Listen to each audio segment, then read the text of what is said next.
കഴിഞ്ഞ ഭാഗത്ത് ആംസ്റ്റർഡാമിനെ പ്രസിദ്ധമാക്കുന്ന കാറ്റാടികളാണ് പ്രധാനമായും കണ്ടത്. ആംസ്റ്റർഡാമിൻ്റെ പ്രശസ്തിക്ക് അത്രയും തന്നെ പ്രാധാന്യമുള്ള കനാലുകളിലൂടെ ഒരു ബോട്ട് യാത്ര നടത്തിക്കൊണ്ട് ഈ ഭാഗം ആരംഭിക്കാം. ആംസ്റ്റർഡാമിൻ്റെ ജീവനാഡിയായ അനേകം കനാലുകളുണ്ട്. അത് സൃഷ്ടിക്കുന്ന അനേകം ജലവഴികളും അതിലെ പല വഴികളിലൂടെയും സഞ്ചാരികളെയും കൊണ്ടുള്ള ബോട്ടുകൾ കടന്നു പോകുന്നു. സ്ഥൂലമായി ആംസ്റ്റർഡാമിനെ നോക്കിക്കാണാനുള്ള നല്ല ഒരു മാർഗമാണ് ഈ ബോട്ട് യാത്ര. പക്ഷേ സൂക്ഷ്മമായി അറിയാൻ ഇത് മതിയാവില്ല. അതിന് നിരത്തുകളിലൂടെ ഇറങ്ങി നടക്കുക തന്നെ വേണം. 17-ാം നൂറ്റാണ്ടിൽ നിർമ്മിച്ചതാണ് ഈ കനാലുകൾ. ആംസ്റ്റർഡാം കടൽ നിരപ്പിനും താഴെ സ്ഥിതി ചെയ്യുന്ന പട്ടണമാണല്ലോ. അതിനാൽ ജലം നിയന്ത്രിക്കുക എന്നത് പട്ടണനിവാസികളെ സംബന്ധിച്ച് അതീവ പ്രാധാന്യമുള്ള ഒരാവശ്യമായിരുന്നു. 17-ാം നൂറ്റാണ്ടിൽ ഡച്ച് കോളനികളിൽ നിന്നുള്ള സമ്പത്ത് ക്രമാതീതമായി എത്താൻ തുടങ്ങിയപ്പോഴാണ് ഇവിടത്തുകാർ ഈ കനാലുകൾ നിർമ്മിക്കാൻ തുടങ്ങിയത്. കനാലുകളും അവയിലെ തടയണകളും ആംസ്റ്റർഡാം പ്രദേശത്തെ സുസ്ഥിരമായ കരയായി നിലനിർത്താൻ ഉതകി. 17-ാം നൂറ്റാണ്ടിൽ ഇത് അത്ഭുതാവഹമായ ഒരു നിർമ്മാണ പ്രവർത്തനമായിരുന്നു. ഇപ്പോഴും ഈ കനാലുകളുടെ ബാഹുല്യവും സങ്കീർണതയും ആശ്ചര്യപ്പെടുത്തും. ജലനിയന്ത്രണ സംവിധാനമായി മാത്രമല്ല ഈ കനാലുകൾ വർത്തിച്ചത്. കോളനിവത്കരണത്തിലൂടെ അതിസമ്പന്നമായ ഡച്ച് ജനതയുടെ ആസ്ഥാനമെന്ന നിലയ്ക്ക് ആംസ്റ്റർഡാമിലെ ചരക്കു നീക്കത്തിൻ്റെ അടിസ്ഥാനമായിരുന്നു ഈ കനാലുകൾ. മോട്ടോർ വാഹനങ്ങൾ ഇല്ലാതിരുന്ന അക്കാലത്ത് ജലമാർഗമായിരുന്നുവല്ലോ ചരക്ക് നീക്കത്തിന് ഉപയോഗിച്ചിരുന്നത്. അന്ന് ചരക്ക് വള്ളങ്ങൾ ആയിരുന്നിരിക്കണം ഈ ജലപാതകളെ തിരക്കുള്ളതാക്കിയിരുന്നത്. ഇന്നും ഈ കനാലുകളിൽ ബോട്ടുകളുടെ തിരക്കുണ്ട്. അതിലെല്ലാം പക്ഷേ ടൂറിസ്റ്റുകളാണ് എന്ന് മാത്രം. ഏതാണ്ട് 2 കോടി ടൂറിസ്റ്റുകൾ എല്ലാ വർഷവും ആംസ്റ്റർഡാമിൽ എത്തുന്നു. ആംസ്റ്റർഡാമിലെ കനാലുകളിലൂടെ പോകുമ്പോൾ നമ്മൾ പലയിടത്തും ഹൗസ് ബോട്ടുകൾ കാണും. ആലപ്പുഴയിലെയും കുമരകത്തെയും ഹൗസ് ബോട്ട് പോലെ സഞ്ചാരികൾക്കുള്ള ഒരാകർഷണമല്ല ഇവ. ആളുകൾ താമസിക്കുന്ന വീടുകളാണ്. 2-ാം ലോകയുദ്ധാനന്തരം താമസയിടങ്ങൾക്ക് ക്ഷാമമുണ്ടായപ്പോൾ ആളുകൾ തിരഞ്ഞെടുത്ത ഒരു താമസ മാർഗമായിരുന്നു ഈ ഹൗസ് ബോട്ടുകൾ. ഇപ്പോൾ അവ ആംസ്റ്റർഡാമിൻ്റെ സംസ്കൃതിയുടെ ഭാഗമായി മാറിയിരിക്കുന്നു. പല വലിപ്പത്തിലും നിറത്തിലുമുള്ള ബോട്ടുകൾ. ഇവ കനാലിനോ പട്ടണത്തിനോ സവിശേഷമായ ചാരുത നൽകുന്നുണ്ടോ എന്ന് ചോദിച്ചാൽ ഞാൻ സംശയാലുവാണ്. 165 കനാലുകളാണ് ആംസ്റ്റർഡാം പട്ടണത്തിലൂടെ തലങ്ങും വിലങ്ങും പോകുന്നത്. ഇവയെല്ലാം ചേർന്ന് 100 കിലോമീറ്ററിലധികം നീളമുണ്ട്. പക്ഷേ ഏറ്റവും ആശ്ചര്യകരമായി എനിക്ക് തോന്നിയ സംഗതി ഈ കനാലുകൾക്ക് കുറുകെ ചെറുതും വലുതുമായ 1500-ലധികം പാലങ്ങളുണ്ട് എന്നതാണ്. ഇത് ജലനഗരമായ വെനീസിൽ ഉള്ളതിനേക്കാളും കൂടുതലാണ്. അതിസമ്പന്നമായ ആംസ്റ്റർഡാമിൻ്റെ ഭൂതകാലമാണ് കനാലുകളെയും അതിനെ മുറിച്ചു കടക്കുന്ന പാലങ്ങളുടെയും എണ്ണം സൂചിപ്പിക്കുന്നത്. ഇന്നത്തെ ആംസ്റ്റർഡാം സമ്പന്നമല്ല എന്നിത് അർത്ഥമാക്കുന്നില്ല. ഇന്നും ലോകത്തിലെ ഏറ്റവും സമ്പന്നമായ പട്ടണങ്ങളിൽ ഒന്നാണ് ആംസ്റ്റർഡാം. പക്ഷേ 17-ാം നൂറ്റാണ്ടിൽ ലോകത്തിലെ സമ്പന്നമായ പട്ടണങ്ങളിൽ 1-ാം സ്ഥാനം ആംസ്റ്റർഡാമിനായിരുന്നു. ബോട്ടിലിരുന്ന് പോകുമ്പോൾ ഇരുവശത്തുമുള്ള കെട്ടിടങ്ങൾ നന്നായി കാണാൻ പറ്റും. ആധുനികമായതും പൗരാണികമായതുമായ കെട്ടിടങ്ങൾ. ആധുനികമായ കെട്ടിടങ്ങൾ അത്രയൊന്നും ആകർഷിക്കില്ല, പ്രത്യേകിച്ച് ഗൾഫ് ദേശങ്ങളിലെ പട്ടണങ്ങൾ കണ്ടിട്ടുള്ള ഒരാളെ. എന്നാൽ പൗരാണിക കെട്ടിടങ്ങൾ അങ്ങനെയല്ല. അവയ്ക്ക് സവിശേഷമായ ചാരുതയുണ്ട്. വളരെ വീതി കുറഞ്ഞ ചേർന്ന് നിൽക്കുന്ന കെട്ടിടങ്ങളുടെ നിരയാണിത്. കുത്തനെ ചെരിഞ്ഞ് മുൻഭാഗം ത്രികോണാകൃതിയിൽ കാണുന്ന മേൽക്കൂരയാണ്.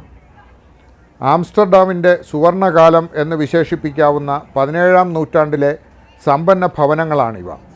ഇപ്പോഴും ഇവ അതീവ ശ്രദ്ധയോടെ സംരക്ഷിച്ച് നിർത്തിയിരിക്കുന്നു. ഇവ എല്ലാം തന്നെ ഇപ്പോഴും ഉപയോഗത്തിലിരിക്കുന്ന കെട്ടിടങ്ങൾ കൂടിയാണ്. ആംസ്റ്റർഡാം പട്ടണത്തിന് ഭംഗി നൽകാൻ ഈ കെട്ടിടങ്ങൾ നൽകുന്ന പങ്ക് ചെറുതല്ല. ആംസ്റ്റർഡാം എന്ന പട്ടണം ചലിക്കുന്നത് പക്ഷേ ബോട്ടുകളിലല്ല, മറ്റൊരു വാഹനത്തിലാണ്. സൈക്കിൾ. യൂറോപ്പിൽ ഏറ്റവും കൂടുതൽ സൈക്കിളുള്ള രാജ്യം നെതർലൻഡ്സാണ്. ഈ ബോട്ടിലിരുന്ന് കരയിലേക്ക് നോക്കുമ്പോൾ പോലും നമുക്കത് വ്യക്തമായി മനസ്സിലാവും. ലോകത്തിലെ ഏറ്റവും ജീവിതച്ചിലവ് കൂടിയ രാജ്യങ്ങളിൽ ഒന്ന് എന്ന നിലയ്ക്ക് നെതർലൻഡ്സിൽ കാറും പെട്രോളും പാർക്കിങ്ങും ടോളും ഒക്കെ കൂടുതലാണ്. എന്നാൽ ഈ സാമ്പത്തിക ലാഭം മാത്രം കൊണ്ടല്ല ആളുകൾ സൈക്കിളിലേക്ക് തിരിഞ്ഞിരിക്കുന്നത്.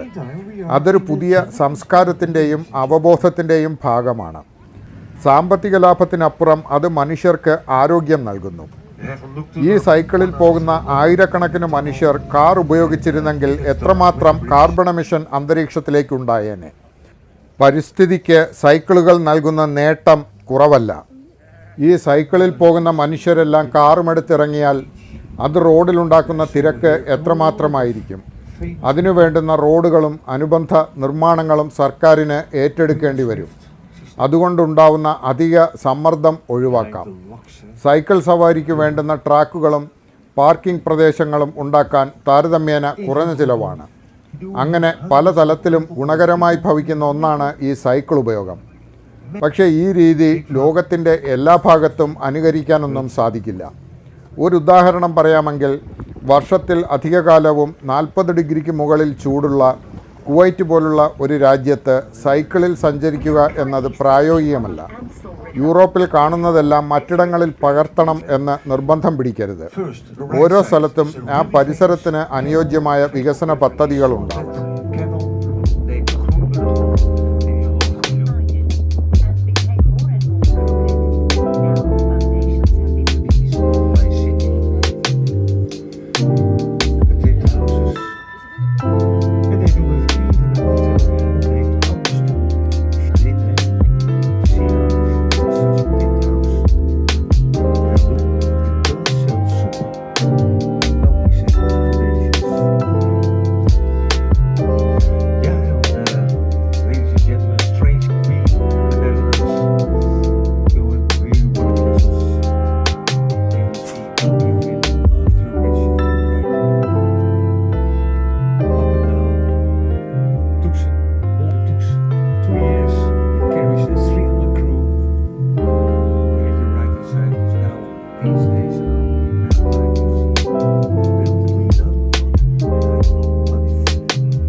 ബോട്ടിലേക്ക് കയറിയ ആംസ്റ്റർഡാം സെൻട്രലിൽ തന്നെ ഞങ്ങൾ തിരിച്ചെത്തി. മുന്നിൽ കാണുന്ന ചുമന്ന കല്ലുകൾ കൊണ്ട് പണിത കെട്ടിടം സെൻട്രൽ റെയിൽവേ സ്റ്റേഷനാണ്. ആരൊക്കെയാണ് ആംസ്റ്റർഡാമിലെത്തുമ്പോൾ ഓർക്കേണ്ട ആളുകൾ? ഒരുപക്ഷെ ഇവിടെ എത്തുമ്പോൾ എല്ലാ സഞ്ചാരികളും ഓർക്കുന്ന ഒരാളുണ്ട്. 15ാമത്തെ വയസ്സിൽ മരിച്ചുപോയ ഒരു പെൺകുട്ടിയാണത്. ആൻ ഫ്രാങ്ക് എന്നാണ് അവളുടെ പേര്. 2ാം ലോകയുദ്ധത്തെ ഒരു വിങ്ങലോടെ ലോക മനസാക്ഷി അറിഞ്ഞത് അവളുടെ ഡയറി കുറിപ്പുകളിലൂടെയാണ്. ആൻ ഫ്രാങ്ക് താമസിച്ചിരുന്നൊരു വീട് ഈ പട്ടണത്തിലുണ്ട്. യൂറോപ്പ് സന്ദർശിക്കുമ്പോൾ ആദ്യകാലത്ത് ലോകയുദ്ധങ്ങളുടെ സ്മരണികകൾ കൗതുകപ്പെടുത്തിയിരുന്നു. മടുപ്പിക്കുന്ന ഇരുട്ട് കാരണം പിന്നെ ഞങ്ങൾ അവിടേക്കൊന്നും പോകാതെയായി. 2ാം ലോകയുദ്ധം ഇതിവൃത്തമാക്കുന്ന സിനിമകൾ കാണുന്നത് നിർത്തിയതുപോലെ.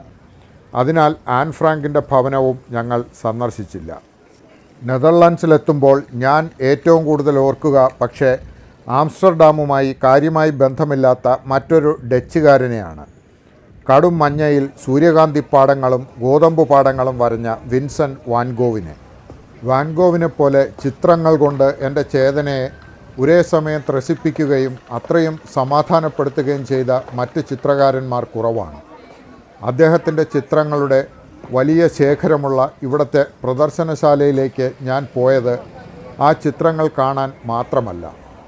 പ്രകൃതിയെ ആലോചിക്കുമ്പോൾ പലപ്പോഴും അതിനെ മഞ്ഞ നിറത്തിൽ സങ്കല്പിക്കാൻ മനസ്സിനെ പ്രലോഭിപ്പിച്ചുകൊണ്ടിരിക്കുന്ന ചിത്രങ്ങൾ സൃഷ്ടിച്ച ആ മഹാ ചിത്രകാരനോടുള്ള ആദരസൂചകമായി കൂടിയാണ്.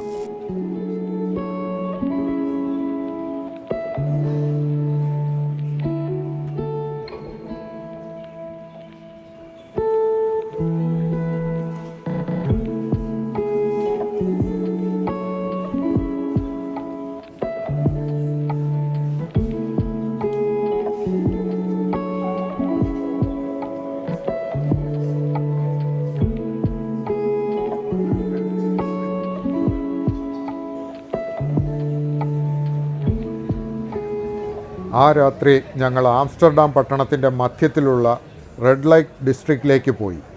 യൂറോപ്പിലെ ഏറ്റവും വലുതോ ഏറ്റവും തിരക്ക് പിടിച്ചതോ ആയ റെഡ് ലൈറ്റ് ഏരിയയാണ് ആംസ്റ്റർഡാമിലേത്. എന്താണ് ഒരു റെഡ് ലൈറ്റ് പ്രദേശത്ത് നടക്കുന്ന വ്യവഹാരം എന്ന് ഞാൻ പറയേണ്ടതില്ലല്ലോ.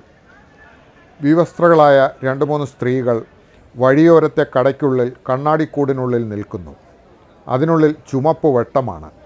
ഇടയ്ക്ക് കോടമഞ്ഞ് പോലെ പുക ഉയരുന്നു. അപ്പോൾ തടിച്ചതും മെലിഞ്ഞതുമായ ശരീരങ്ങൾ അവ്യക്തമാവും. പിന്നെ വീണ്ടും തെളിയും. ഇടപാടുകാരെ ക്ഷണിക്കുന്ന ജീവനുള്ള പരസ്യങ്ങൾ. കിടക്ക വിരിച്ചിട്ട ചെറിയ മുറികളും കാണാം ചില്ലിനപ്പുറം. വായുവിൽ കഞ്ചാവിൻ്റെ മണം.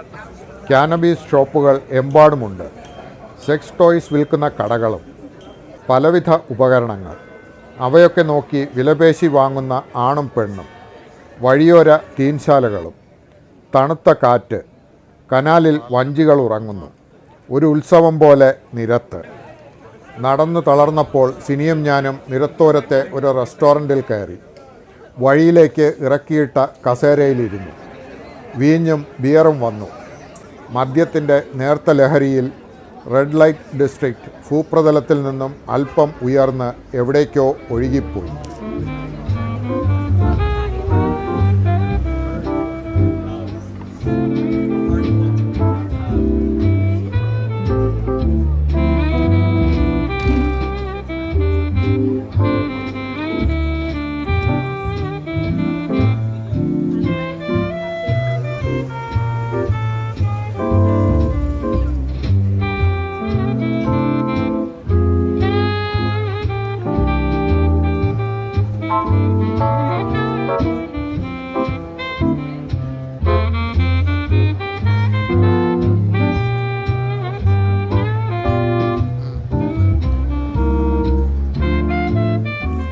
ആംസ്റ്റർഡാമിലെ ഞങ്ങളുടെ ദിനരാത്രങ്ങൾ അവസാനിക്കുന്നു. നാളെ മറ്റൊരു പട്ടണം, മറ്റൊരു രാജ്യം.